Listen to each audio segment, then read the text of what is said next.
கணவனுக்கே குருவாகி நல்வழி காட்டிய நங்கையான மங்கையர்க்கரசி நாயனாரின் வரலாற்றை இந்த காணொளியில் நாம் காணலாம்.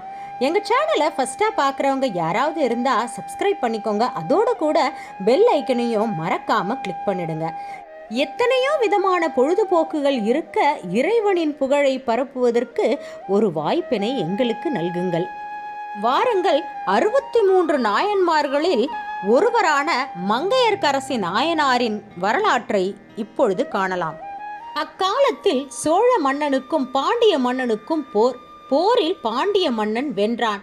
வெற்றியின் அடையாளமாக மண்ணை அடைய விரும்பாத பாண்டியன் சோழனின் பெண்ணை அடைய விரும்பி மனம் செய்து தர கேட்டான்.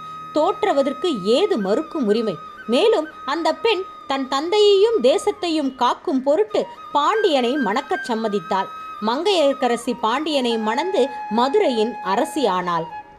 மங்கையர்க்கரசியை மணந்த பாண்டிய மன்னன் நின்ற சீர் நெடுமாறன். ஒரு காலத்தில் சைவ சமயத்தில் இருந்த நெடுமாறன் சமண துறவிகளின் உபதேசம் கேட்டு சமண மதத்திற்கு மாறினான்.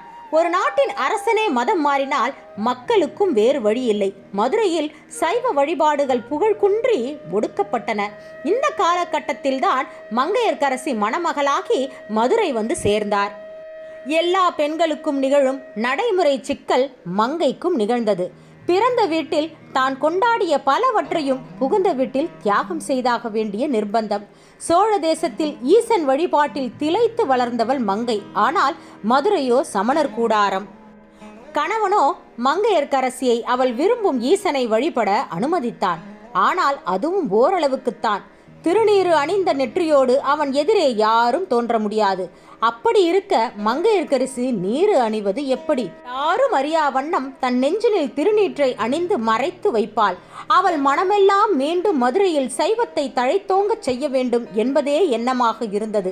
அப்போதுதான் வேதாரண்யத்தில் திருஞான சம்பந்தர் இருப்பது அறிந்து அவரை அழைத்து வந்தால் மதுரையையும் அவள் கணவன் பாண்டியனையும் மீண்டும் சைவத்தை நோக்கி மீட்கலாம் என்றும் நினைத்தாள். அமைச்சர் குலச்சிறையாரை அனுப்பி ஞான சம்பந்தரை வரவழைத்தாள் மங்கையர்க்கரசி. மதுரையில் இருந்த சமணர்கள் ஞான சம்பந்தரின் மகிமையை அறிந்திருந்ததால் ஞான சம்பந்தர் மன்னனை சந்திக்க கூடாது என்று நினைத்தனர். பாண்டியனிடம் சென்று ஞான சம்பந்தன் என்னும் மந்திர தந்திரம் அறிந்த சைவ சிறுவன் வந்திருக்கிறான், அவன் கண்டுமுட்டு என்றனர். கண்டுமுட்டு என்றால் கண்ணால் கண்டாலேயே தீட்டு ஏற்படும் என்று பொருளாகும். ஒரு மத சார்பு பிழையில்லை, ஆனால் அது பிற மத வெறுப்பாக மாறும்போது பெரும் பிழையாகி விடுகிறது.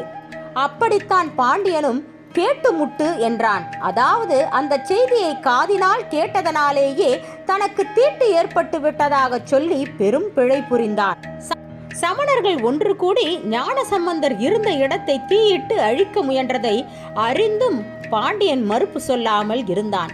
ஆனால் தீ ஞான சம்பந்தரை எரிக்கவில்லை. ஞான சம்பந்தரோ மதுரைக்கு இறைவன் தன்னை வரவழைத்த திருவுளத்தினை அறிந்திருந்ததால் தன்னை அழிக்க வந்த அத்தீயினை தன் பகைவர்கள் மேல் ஏவினார். அதுவும் அமணர் கொழுவுஞ்சுடர் பயவே சென்று பாண்டியர்க்காகவே என்று பாடினார். ஞான சம்பந்தர் சொன்னது போலவே தீ உடனே கொல்லும் தீவிரம் இன்றி மெல்ல சென்று பாண்டியனை வெப்பமாக பற்றியது. பாண்டியனுக்கு வெப்பு நோய் பெருகிற்று. பாண்டிய மன்னனின் இந்நிலையை அறிந்த மங்கையர்க்கரசியின் தவிப்பு அதிகமானது. மன்னனும் மக்களும் சைவம் நோக்கி திரும்ப வேண்டும் என்று நினைத்தாள். ஆனால் தற்போது தன் கணவனின் உயிரே கேள்விக்குறியானது கண்டு வருந்தினாள். சமணர்கள் கூடி தங்களால் இயன்ற அத்தனை மந்திரங்களையும் சொல்லி முயற்சி செய்தனர். ஆனால் பாண்டிய மன்னனின் வெப்பு நோய் தீரவே இல்லை. அப்போது பாண்டிய மன்னனுக்கு மங்கையர்க்கரசி வழிகாட்டும் குருவாக மாறி ஞான சம்பந்தரை சரணடைய வழிகாட்டினாள். மன்னனும் அவ்வாறே ஏற்றுக்கொண்டான். மதுரை மக்களுக்கும் மன்னனுக்கும் இந்த உலகத்துக்கும் திருநீற்றின் பெருமையை உணர்த்த விரும்பிய சம்பந்தர் மந்திரமாவது நீரு என்று பதிகம் பாடி திருநீற்றின் மூலம் மன்னனின் நோயினை நீக்கினார். சமணர்கள் இதை கண்டு பொறுக்காமல் ஞான சம்பந்தரை கல்வி கேள்வி ஞானத்தில் வாதம் புரிய அழைத்தனர். அதிலும் சம்பந்தரே வென்றார். மன்னன் சிவன் வசமானான். மதுரை சைவத்தின் வசமானது. தற்காத்து தற்கொண்டார் பேணி தகை சான்ற சொற்காத்து சோர்விலால் பெண் என்பது வள்ளுவம். அதாவது கற்பு நெறியில் தன்னையும் காத்துக்கொண்டு தன் கணவனையும் காப்பாற்றி தகுதியமைந்த புகழையும் காத்து உறுதி தளராமல் வாழ்கின்றவளே பெண்ணாவாள் என்பதே இத்திருக்குறளின் பொருளாகும்.